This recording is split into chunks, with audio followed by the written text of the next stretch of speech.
بسم اللہ الرحمن الرحیم۔ السلام علیکم ورحمۃ اللہ وبرکاتہ۔ آج ایک مرتبہ پھر ہم اپنی سیریز سے ہٹ کے پروگرام لے کے آپ کی خدمت میں حاضر ہیں۔ سب سے پہلے تو حضرت آپ کی خدمت میں جناب مؤدبانہ سلام۔ وعلیکم السلام ورحمۃ اللہ وبرکاتہ۔ سننے والے دوستوں سب کو بھی میری طرف سے بہت بہت السلام علیکم۔ میں جناب سیدھا آپ کی طرف ہی آتا ہوں۔ جی ارشاد جناب۔ میں بھی دیکھ رہا ہوں، آپ بھی دیکھ رہے ہیں، ناظرین بھی دیکھ رہے ہوں گے اس معاملے کو۔ آج کل مجھے سمجھ نہیں آ رہی، میں سوال ہی یہاں سے کرنا چاہ رہا ہوں کہ علماء جو ہیں ان کو کیا ہو گیا کہ آئے دن اب روز ایک کوئی نہ کوئی نیا کلپ سننے کو ملتا ہے جس میں کوشش کی جاتی ہے کہ حضور علیہ الصلوۃ والسلام کی اہل بیت کے حوالے سے اور حضور مولا کائنات حضرت علی المرتضیٰ کے حوالے سے جی علماء کی آج کل کوشش ہے کہ کسی طرح سے کوئی شان کم کی جائے، گھٹائی جائے، کوئی اس طرح کا شوشہ چھوڑا جائے جس سے لوگ جو ہے وہ سوچنے لگ جائیں کہ یہ ہم کیا سنتے آئے یا علماء کیا بیان کرتے آئے، کس طرف چل پڑے ہیں علماء اور کیا وجہ ہے اس کی۔ پہلے تو یہ بیان فرمائیں، پھر ہم اپنا جو اصلی میں بات کرنا چاہ رہا ہوں اس طرف میں بسم آؤں گا۔ اللہ الرحمن الرحیم۔ اللہم صلی علی محمد وعلی آل محمد مبارک وسلم وصلی علیہ۔ قبلہ شاہ صاحب، گزارش یہ ہے کہ پورے اسلام کی تاریخ کا ہی جب آپ جائزہ لیں گے نا تو یہ فتنہ ہر دور میں ہمیں نظر آتا ہے، ہر دور میں یہ فتنہ موجود ہے۔ اور بدنصیبی یہ ہے کہ پہلی جو صدی ہے اسی کے اندر یہ فتنہ پھوٹا تھا، جس کو فتنہ خوارج کہا جاتا ہے۔ اور اس فتنے کے پھر آگے شکلیں صورتیں مختلف تبدیل ہوتی گئیں، اور آج کے دور میں ہم اس کو ناسبیت کہتے ہیں، جس کا عنوان کلام کا یہی ہے کہ حضور نبی کریم علیہ الصلوۃ والسلام کے اہل بیت اطہار سرکار علیہ الصلوۃ والسلام کی آل و اولاد، بالخصوص حضرت مولا مرتضیٰ شیر خدا اور حضرات حسنین کریمین اور ان کی ساری اولاد کے حوالے سے اور ان کے عیب گو ہیں، عیب جو ہیں، نقائص وہ تلاش کرتے ہیں، اور اسی پر ان کی تحقیقات ہیں، اسی پر ان کی گفتگو ہے، یہی ان کی ریسرچ کا سارا دائرہ ہے جی۔ ٹھیک ہے جی۔ اور اس سلسلہ میں نہ صرف آپ نے تو کہا نا، میں کلپ تقاریر وغیرہ سامنے آتی ہیں، نہ صرف تقاریر ہیں بلکہ بہت سا لٹریچر ہے جی، جو ہر دور میں اس کے اندر بڑا کام کیا گیا ہے۔ مستقل کتابیں بھی لکھی گئی ہیں، تاریخ کے اندر بھی بہت چیزیں شامل کی گئی ہیں، نہ صرف تاریخ کے اندر شامل کی گئی ہیں بلکہ بہت سی من گھڑت اور موضوعات احادیث جو حضور نبی کریم صلی اللہ علیہ وسلم کی طرف منسوب کی گئی ہیں اس سلسلے میں۔ اس پورے ایک سکیم ہے، ایک پلاننگ ہے، ایک پروگرام ہے، ایک ان کا یہ ایک نظریہ ہے، اپنے نظریے کو پروموٹ کرنے کے لیے ہر طرح کا حربہ کیا گیا ہے۔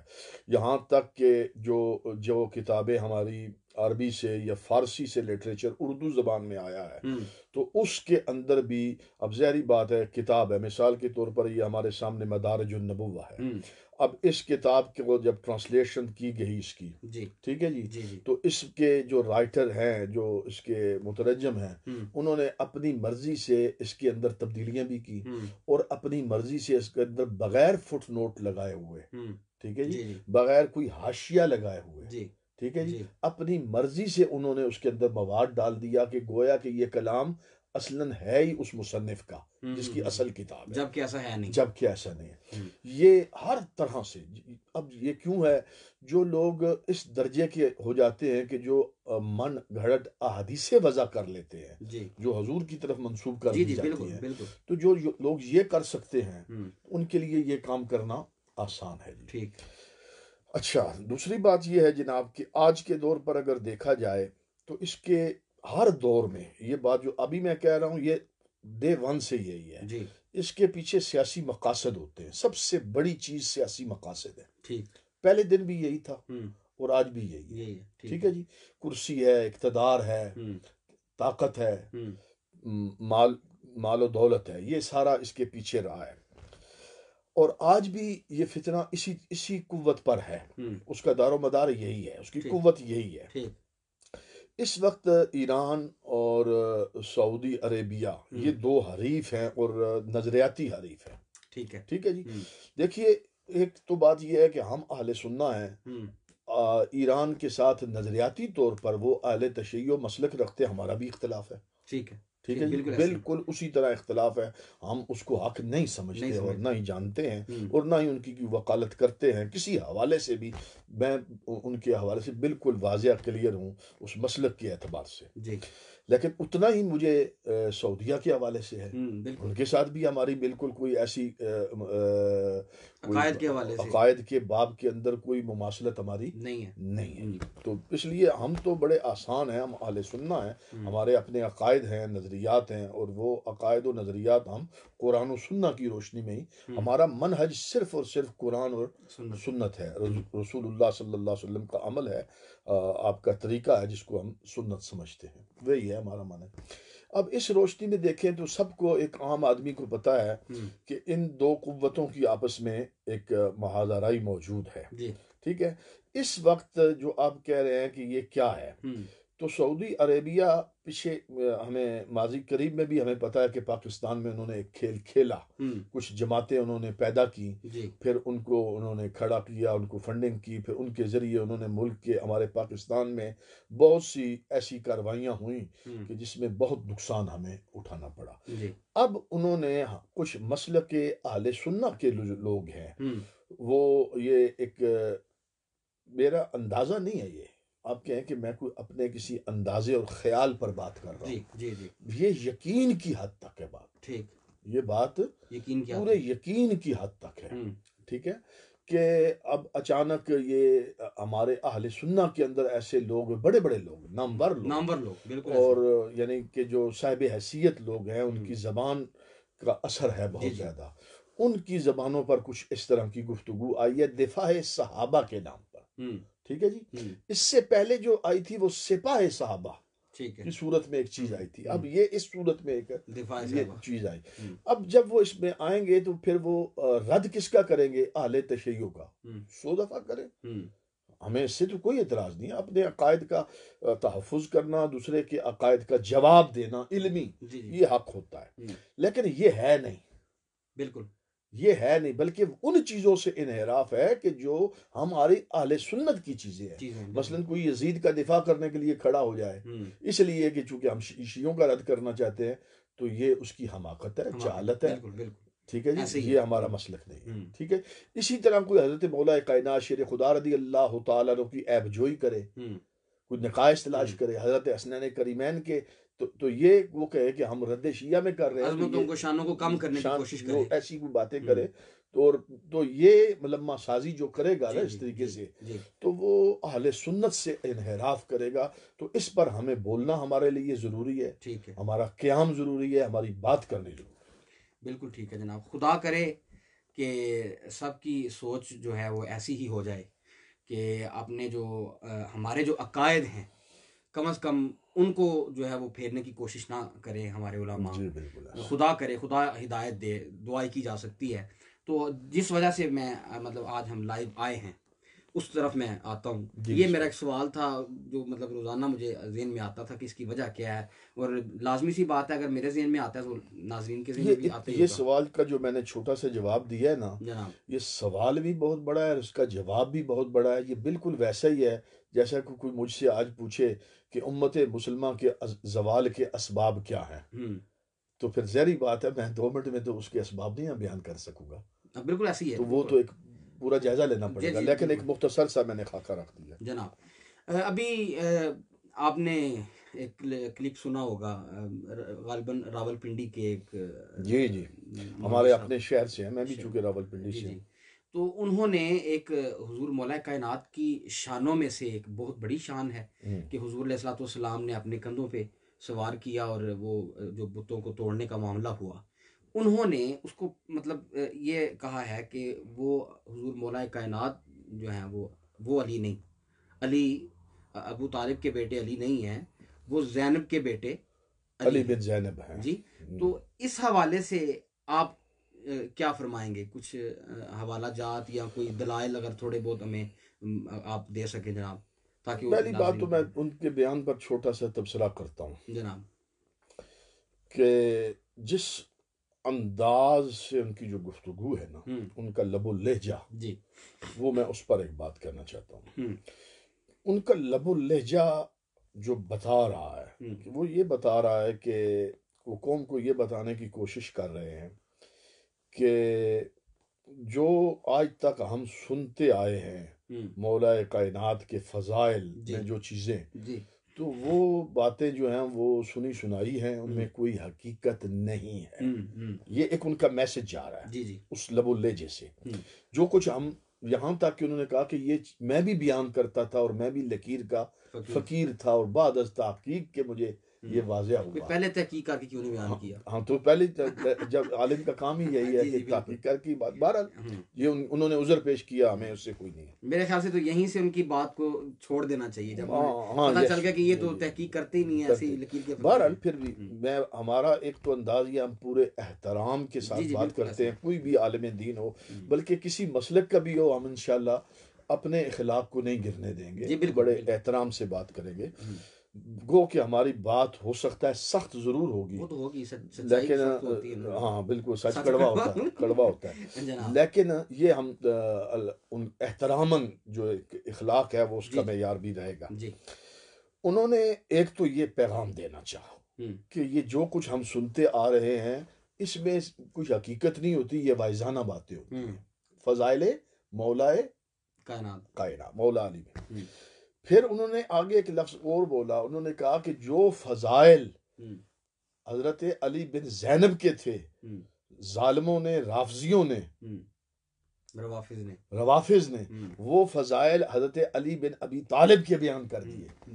یعنی اب لفظ یہ تو مسئلہ وہ ایک بیان کر رہے ہیں، ایک فضیلت ہے، لیکن وہ کیا کہہ رہے ہیں؟ جو فضائل جتنے تھے اس سے تو یہی مطلب یہ معنی نکلتا ہے انتہائی معذرت کے ساتھ کہ آپ کی گفتگو سے یہ معنی عام آدمی لے سکتا ہے کہ جو فضائل مولا علی کے تھے وہ ان کے تھے، حضرت علی بن زینب کے، وہ ادھر ٹرانسفر ہو گئے۔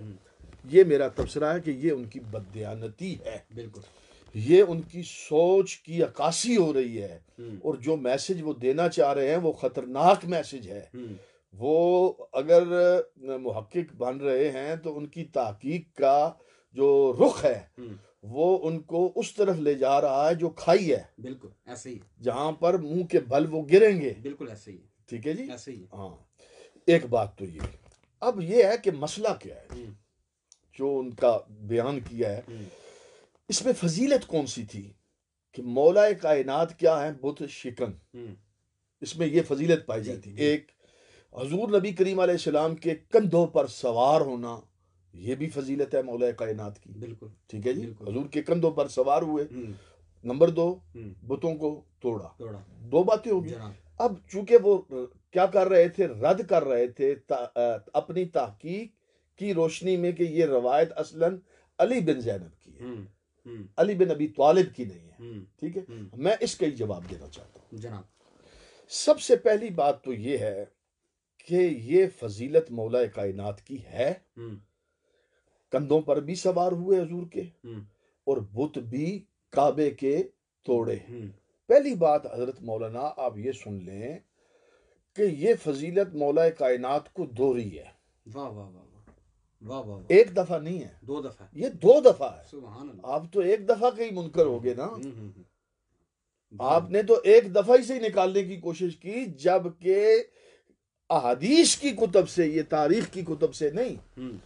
میں بتانا چاہوں گا کہ یہ مولا کائنات کو یہ اعزاز دو مرتبہ حاصل ہوا، اور پھر بڑی عجیب بات یہ ہے کہ جو پہلی مرتبہ آپ کو اعزاز حاصل ہوا وہ انتہائی کھٹن ہے، انتہائی مشکل ہے، وہ تکلیف دہ معاملہ ہے.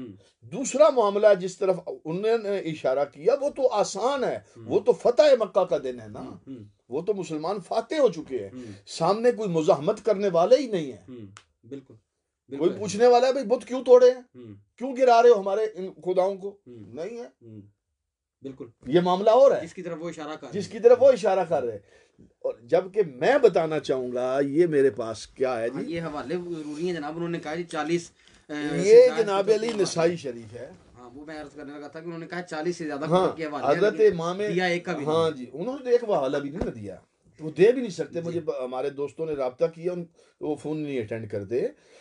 تو جناب یہ امام نسائی ہے, سیاستہ کی ہے نا کتاب, ٹھیک ہے جی, امام نسائی ان میں سے ہے نا جی. بالکل آپ کی کتاب جو مولا کائنات کے خصائص آپ نے جمع کیا, آپ نے مولا کائنات کی اس خصوصیت کو ذکر کیا ہے, واہ واہ, اور باب باندھا ہے اس پر انہیں نبی کریم صلی اللہ علیہ وسلم کے مبارک شانوں پر سوار ہونے میں یہ باب ہی ہے, یہ باب ہی ہے. ذکر ما خص به امیر المؤمنین علی من صعود و علی من قبہ نبی صلی اللہ علیہ وسلم, حضور کے کندھوں پر وہ جو سوار ہوئے ہیں اس پر باب باندھا اور اس پر حدیث لائے ہیں. حدیث نمبر 119 ہے حضرت.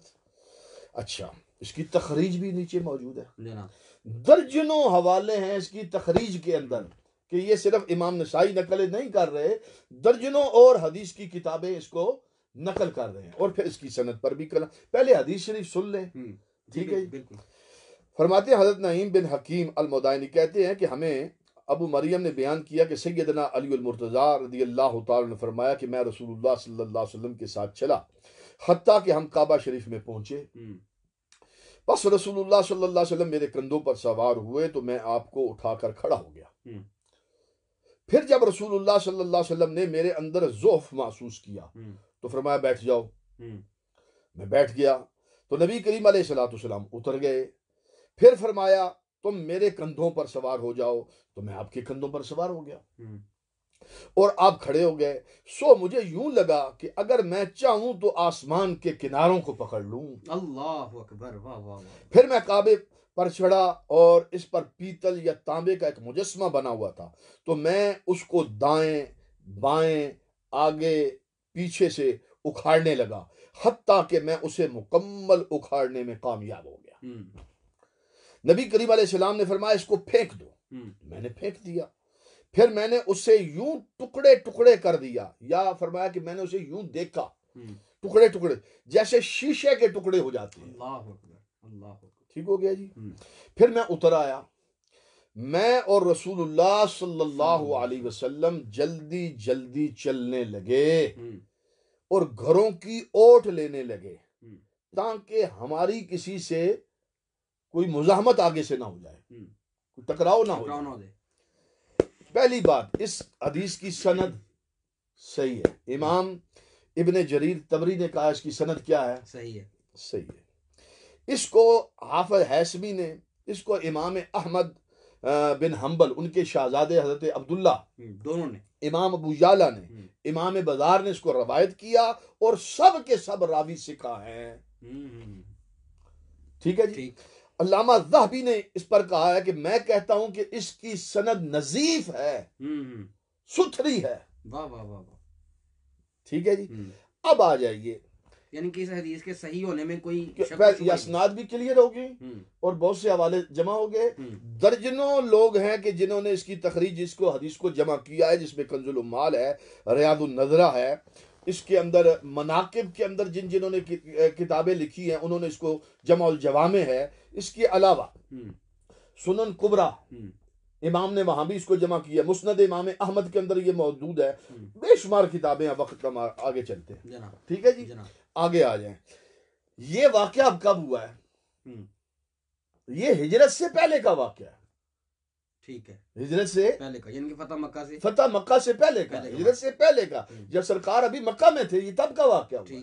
وہ جس طرح نشاندہی کر رہے ہیں نا اس واقعے کی کہ سرکار کا ردیف تھا, وہ ہم بعد میں کلام کرتا ہوں میں اس پر بھی. اچھا, اس سے یہ معلوم ہوا کہ یہ واقعہ کیا ہے, فتح مکہ سے پہلے. یہ واقعہ کب ہوا؟ جواب اس کا یہ ہے کہ یہ اس کا جو لفظ ہے نا حدیث کا, جو لفظ ہے کیا ہے کہ جلدی جلدی ہم چلنے لگے اور گھروں کی اوٹ لینے لگے. یہ صاف بتا رہا ہے کہ یہ وہ موقع نہیں ہے. اب مکہ شریف فتح ہو رہا ہے تو سرکار کس گھروں کی اوٹ لیں گے, کس لیے آپ بچیں گے کہ تاکہ کسی کی مٹ بھیڑ نہ ہو. جی جی جی. یہ پہلے کیا ہے. قبل مکی زندگی میں چونکہ اس وقت تو حالات ایسے ہی تھے, جی جی. مکہ شریف کے اندر جو پہلے حالات ہیں وہ ایسے ہی تھے, ہوں. لہٰذا میں زیادہ اس پر اب تبصرہ نہیں کرتا. تبصرہ اس پر موجود ہے, بہت سارے لوگوں نے لکھا. ایک بات تو کلیئر ہو گئی کہ یہ اعزاز اس امت کا پہلا بت شکن کعبہ شریف کا وہ مولا مرتضیٰ شیر خدا. سبحان اللہ سبحان اللہ. واہ واہ واہ واہ. یہ تو اس سے بھی پہلے کا حضرت. پہلے کا. آپ جس فضیلت کو لینا چاہتے ہیں اور جس فضیلت کو ٹرانسفر آپ کرنا چاہتے ہیں حضرت علی بن زینب کی طرف ہیں, جی جی, وہ تو اعزاز و شرف و فضیلت ان کو پہلے سے حاصل ہے. سبحان اللہ. واہ واہ. ٹھیک ہوگی بات. بالکل ٹھیک ہو گیا. یہ تو جناب ہو گیا نا اپنا ہجرت سے پہلے کا, فتح مکہ سے پہلے کا. اچھا, تو فقہ جو انہوں نے بات کی ہے اس کا بھی کوئی جناب کوئی ہے حوالہ؟ اس پر میں آپ کو بتاتا ہوں. سب سے پہلی بات تو یہ ہے, یہ آ جائے, یہ ہے مدارج. مدارج ہے کس کی کتاب ہے؟ حضرت شیخ عبدالحق محدث دہلوی رحمۃ اللہ. ہم تو انہی سے ہی لیتے ہیں نا جی. بالکل ایسے ہی ہے. ہم مجھ جیسے لوگ تو یہیں سے لیتے ہیں. ایک اور زیادتی بھی انہوں نے کی ہے, وہ بھی آپ بیان فرمائیں گے. ہاں, کون سی؟ یہی کہ وہ بہت بڑی گھپلا والی جو بات ہے. ہاں, یہ لفظ بھی ان کے ہیں جی کہ یہ گھپلا ہے. ہاں, یہ ایک بازاری لفظ. کس کا گھپلا ہے؟ کس کی؟ یہ وہ لفظ بول رہے ہیں کہ یہ رافضیوں نے گھپلا رافضیوں نے گھپلا کیا. یہ اب شیخ عبدالحق محدث دہلوی لکھ رہے ہیں. اچھا جی, لکھتے ہیں کہ واقعہ نگاری کرتے ہیں نا, خانہ کعبہ سے بتوں کا توڑنا, یہ باب باندھا. پورا پیچھے واقعہ موجود ہے کہ حضور علیہ الصلوۃ والسلام پہلے خود بت توڑتے, وہ پورا واقعہ. بعض سیر کی کتابوں میں ہے کہ چند بڑے بڑے بت اونچی جگہوں پر نصب تھے جن تک ہاتھ نہیں پہنچ سکتا تھا. بعض روایتوں میں آیا کہ ان میں سے سب سے اونچا اور بڑا بت وہ تھا جسے حبل کہتے ہیں. حضرت علی المرتضیٰ کرم اللہ وجہہ نے عرض کیا کہ یا رسول اللہ, اپنے قدم ناز کو میرے کندھوں پر رکھیے اور ان بتوں کو گرا دیجیے. ٹھیک ہے جی سرکار. تو سرکار نے فرمایا نہیں, تم میرے کندھوں پر سوار ہو. ٹھیک ہے, ٹھیک ہوگی بات. اچھا, اس پر بھی ایک بات وہ شامل کرتے ہیں, اور یہ اپنی طرف سے یہ بات شامل ہوتی ہے کہ مولا کائنات نبوت کا بوجھ نہیں اٹھا سکتے تھے. وہ نسائی میں میرا خیال. ہاں, وہ یہ اس طرح کی باتیں لکھتے ہیں. تو یہ بات بھی اپنی طرف سے ان کا ایک خیال ہے, ترجمہ کرنے والے کا. ہاں, ترجمہ کرنے والوں کا ایک خیال ہوتا ہے. ایسا ہے حضور. تو آپ تو سوار بھی تو ہوئے نا, آپ نے دراز گوش کی سواری کی, آپ نے اونٹنی کی سواری کی. تو جب سرکار سوار ہوتے تھے تو اس وقت نبوت الگ ہو جاتی تھی. بالکل ایسے ہی ہے. اب وہ یہ ان کا ایک خاص ایک ہوتا ہے, اس کا مقصد بھی ہوتا ہے. اچھا, اب دیکھیے, ہم تو بات کر رہے ہیں کہ یہ واقعہ شیخ عبدالحق محدث دہلوی نے لکھا ہے. اچھا, اس حالت میں حضور علیہ السلام نے علی مرتضیٰ سے پوچھا خود کو کیا دیکھتے ہو؟ جب وہ سوار ہو گئے نا کندھوں پر حضور کے دوش پر, تو آپ نے فرمایا کیا دیکھتے ہو؟ عرض کیا یا رسول اللہ, میں ایسا دیکھتا ہوں کہ گویا تمام حجابات اٹھ گئے ہیں اور میرا سر عرش سے جا ملا ہے. اللہ اکبر, اللہ اکبر. اور جدھر میں ہاتھ پھیلاؤں وہ چیز میرے ہاتھ میں آ جاتی ہے. سبحان اللہ. حضور اکرم صلی اللہ علیہ وسلم نے فرمایا اے علی, تمہارا کتنا اچھا یہ وقت ہے کہ تم کار حق ادا کر رہے ہو, اور میرا حال کتنا مبارک ہے کہ میں بار حق اٹھائے ہوئے ہوں.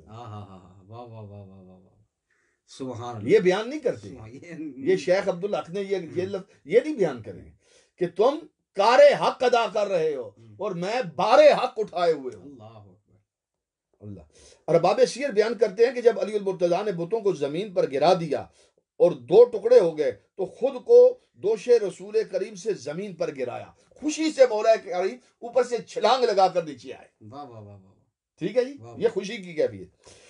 اچھا, ایک روایت میں یہ بھی آیا کہ خود کو خانہ کعبہ کے قریب گرایا, اور یہ حضور کرم کے ادب و احترام کی بنا پر تھا. جب وہ زمین پر گرے تو تبسم فرمایا. حضور علیہ السلام نے ان سے پوچھا کس چیز نے تمہیں ہنسایا ہے علی, کیوں مسکرائے ہو, کس لیے ہنسے ہو؟ عرض کیا اس چیز نے مجھے ہنسایا کہ میں نے خود کو اتنی بلندی سے گرایا اور مجھے کوئی تکلیف نہیں ہوئی. سبحان اللہ, سبحان اللہ. اب یہ بلندی کیا ہے؟ وہ جو پہلے بیان کر رہے ہیں نا کہ میں اگر چھو عرش کے کناروں کو پکڑ لوں سار میرا وہاں, تو کہا میں اتنی بلندی سے میں نے, تو مجھے کوئی تکلیف. اب سنیے سرکار کے جواباً لفظ کیا ہیں. حضور نے فرمایا تمہیں تکلیف کیسے پہنچتی؟ جب کہ تمہیں اٹھانے والا محمد ہو. اور تمہیں اتارنے والا جبریل امین ہو۔ واہ واہ واہ واہ، علی تجھے اٹھایا میں نے تھا اور وہاں سے تجھے اتارنے والا جبریل تھا۔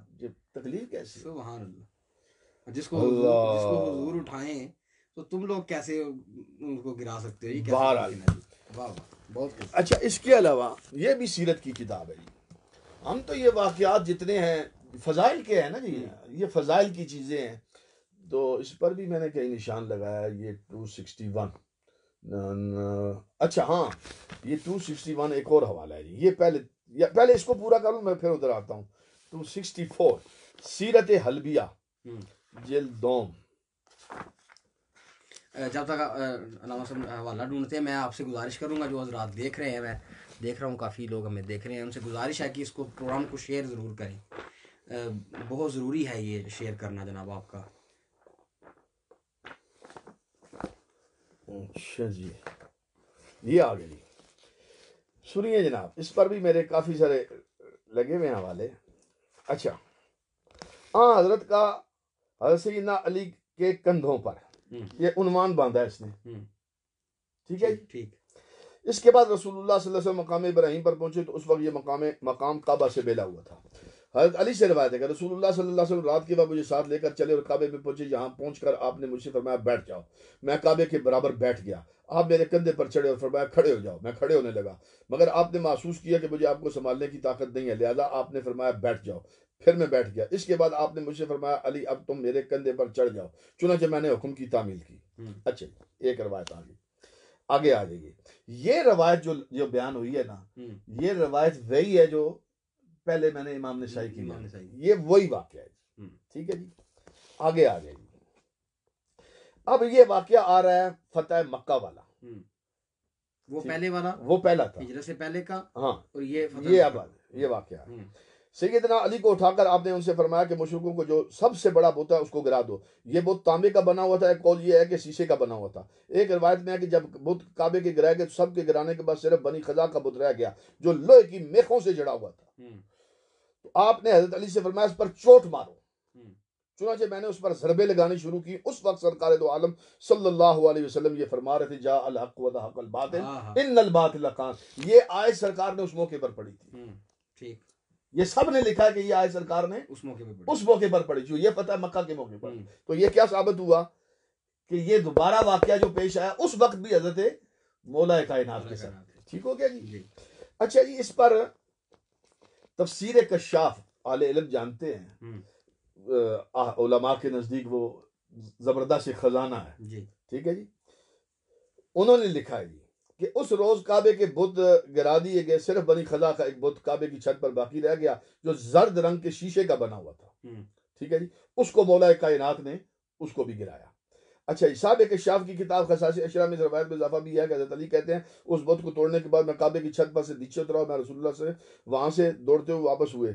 اچھا، یہ روایت پھر یہاں سے انہوں نے کہا ہے کہ صاحب کشاف نے ان دونوں روایات کو جمع کیا ہے۔ اصلاً وہ یہی بات کہہ رہے ہیں کہ یہ واقعہ ایک دفعہ نہیں دو دفعہ ہے۔ یہ روایت بھی بیان کر رہے ہیں اور یہ پیچھے روایت جو میں نے بیان کی ہے یہاں بھی آ رہی ہے، ٹھیک ہے جی۔ یہ بلکہ لکھتے ہیں ممکن ہے کہ حضرت صلی اللہ علیہ وسلم ہجرت سے پہلے کا ہو، جبکہ مکہ میں مشرکوں کا اقتدار تھا، مسلمان ان کے زیر نگی نہیں تھے تو ان سے دبے ہوئے اور خائف ضرور تھے۔ بہرحال یہ روایت بھی قابل غور ہے۔ وہ کہہ رہے یعنی کیا کہنا چاہتے ہیں؟ وہ یہ کہنا چاہ رہے ہیں کہ یہ واقعہ ایک سے زیادہ دفعہ ہے، دو دفعہ ہے، چونکہ وہ کیا چیز ہے، ایک جگہ ہمیں صاف بتاتا ہے کہ سرکار قرآن کی آیت پڑھ رہے وجاء الحق و زہق الباطل، یہ آیت فتح مکہ کے بعد، اور دوسرے واقعے کی جو چیز ہے کہ وہ کیا ہے کہ مڈبھیڑ نہ اور وہ بچتے ہوئے نکل رہے، تو پتہ یہ کیا چلا کہ یہ واقعہ دو دفعہ ہو گیا۔ اچھا، اب جو دوسری بات انہوں نے کہی نا ردیف والی، وہ بھی سن لیں کہ اس دن فتح مکہ کے موقع پر ردیف کون تھے؟ حضرت علی بن زینب۔ یہ بات بھی اختلافی ہے، یہاں چلیں آپ بات کریں، میں یہ پہلے کہنا کثرت کے ساتھ اس پر مجھے اس سے انکار نہیں ہے، کیا اس دن حضرت علی بن زینب سرکار کے ردیف تھے یا نہیں، یہ تو ہمارا کلام ہی نہیں ہے نا، لیکن میں یہ بات کہہ رہا ہوں کہ جس زور سے بیان کر رہے ہیں نا کہ اس دن وہ چونکہ وہ دلیل بنا رہے ہیں نا اس کو، وہ اس چیز کو دلیل بنا میں یہی کہ سوال امام کروں، بخاری نے بھی اس کو نقل کیا لیکن اور نام نہیں خود ہی لکھا، کہتے ہیں نام نہیں نہیں لیا، لکھا، ہاں خود ایسے ہی کہتے ہیں نام نہیں لیا. نہیں لیا. تو پھر جو آپ بات بیان کرنے لگے ہیں ہوں، پھر آپ کو امام بخاری کا ذکر کرنے کی ضرورت نہیں تھی. نہیں تھی بالکل ایسی. کیوں؟ جی کیوں اس لیے ضرورت نہیں تھی کہ یہ اس روایت کے اندر ویسے بھی اختلاف موجود ہے. جی ایک تو امام بخاری نے نام نہیں لیا، ہوں، دوسرا اس کے اندر یہ دیکھیے کیا لکھتے ہیں کہ اس کے بعد رسول اللہ مکہ میں داخل ہوئے، اس وقت آپ اپنی اونٹنی کو سوا پر سوار تھے اور آپ کے پیچھے اسامہ بن زید بیٹھے ہوئے تھے. اختلاف آ گیا. موجود ہے ہوں، اور کثرت کے ساتھ سب نے لکھا ہے. جی ٹھیک ہے، ہوں، لیکن ہمیں اس سے کوئی نہیں ہے کہ اسامہ بن زید تشریف فرما تھے یا جناب حضرت علی بن زینب. زینب تشریف فرما، یہ مسئلہ نہیں. لیکن انہوں نے جس انداز سے اس کو ان چیزوں کو جمع کر کے رکھا نا، ہوں، تو آگے جو بات بیان کرنا جی چاہتے تھے وہ اس کے لیے یہ سپورٹنگ میں یہ چیزیں لائے میرا ہیں. سوال یہی تھا ہاں کہ مجھے اس پورے کلپ میں یہ سمجھ نہیں آیا ہاں کہ جو وہ آگے بات بیان کرنا چاہ رہے ہیں اس کا ردیف سے کیا تعلق ہے جناب کو، اگر آپ کو سمجھ آیا ہو تو آپ نہیں وہی نا، وہ سپورٹنگ چیز لا رہے ہیں، واقعہ نگاری. لیکن کیسے سپورٹنگ ہے وہ وہ مطلب. ہے ہی نہیں، وہ اس کی سپورٹ کرتا ہی نہیں. اب دیکھیے نا، وہ خود عمر کتنی بتا رہے ہیں، 7 سال. ہاں جی دیکھیں 7 سال کے بچے کو کندھے پہ کھڑا کر کے یہ رسک لینا کہ اوپر اس طرح کے ہیوی قسم کے بت موجود ہیں، ہوں، تو وہ تو رسک ہے نا جی، رسک ہے بالکل بالکل یہ ایسے. تو رسک ہے. جی اور اس کی کوئی ان کے پاس ایسی شواہد نہیں ہے، اور جس کسی نے بھی اس روایت کو وہ ابھی لکھا ابھی ہے آپ نے کہا وہ بہت کیل سے لگا، تو اب 7 سال کے بچے سے اب یہ اچھا ایک بات، وہ 7 سال کی عمر بھی نہیں ہے، اس پر بھی اختلاف موجود ہے. اچھا ہاں بلکہ اس پر میں کل رات کو پڑھ رہا تھا، اکثر نے جو لکھا ہے نا، ہوں، حضرت زینب کے ایک بیٹے امامہ تھے، امامہ صاحبزادی تھی، ہوں، اور ان کے روایات بھی بھری پڑی ہیں. جی ٹھیک ہے، جو بعد میں حضرت مولا کائنات کے نکاح میں آئیں. اچھا ٹھیک ہے جی، ٹھیک ان کے حوالے سے فضائل ان کے موجود ہیں. سرکار ان کے ساتھ بڑا پیار کرتے تھے. حضرت علی بن زینب سے بھی سرکار ڈیفینیٹلی ہوں، حضور کے نواسے نواسے ہیں. پیار محبت کی جتنی روایات کوئی ہیں تو سارا آنکھوں پر ہے، ہوں، ہمیں تو اس سے کوئی مسئلہ نہیں ہے نا. مسئلہ یہ ہے کہ ان کے بارے میں سب نے یہی لکھا ہے کہ وہ صغیر سنی میں انتہائی کم عمر میں ان کا وصال ہو گیا تھا. کن کا جناب. حضرت علی بن زینب کا، علی بن ابو اچھا العاص کا. ہوں، حضرت علی بن ابو العاص، حضرت ابو العاص جو ہیں وہ صحابی رسول ہیں. ٹھیک ٹھیک ہے جی، ہوں، ان کا قبول اسلام بعد میں ہے، وہ لمبا واقعہ ہے. تو وہ ان کا سب نے یہی لکھا ہے کہ وہ بچپن میں ہی ان کا وصال ہو گیا. کم سنی میں انتہائی چھوٹی عمر میں ان کا وصال ہو گیا تھا. گویا کہ بہت سارے لوگوں نے اس کے لکھا کہ وہ 3 سال کی عمر میں وصال کر گئے، کسی نے 4 سال بھی لکھ دیا. ہوں، تو اب چلے ہمیں اس سے بھی نہیں ہے، 7 سال بھی جو کر وہ لیں. لفظ وہ بول رہے ہیں 7 سال، ہوں، تو 7 سال کی عمر کے بچے سے یہ کام اس طرح، مجھے اس سے اور کچھ بھی نہیں ہے. مسئلہ صرف اتنا ہے کہ وہ آگے جا کر انہوں نے جو لفظ شدید بولا نا، ہاں وہ بہت وہ لفظ انہوں نے بولا کہ جناب یہ سارے فضائل جو منسوب کیے گئے ہیں مولا کائنات کی طرف، ان کا میسج جاتا ہے ہوں، کہ وہ اصلاً اس کے تھے، علی بن زینب کے تھے، تو وہ فضائل ادھر منتقل ہوئے. بس یہ بات.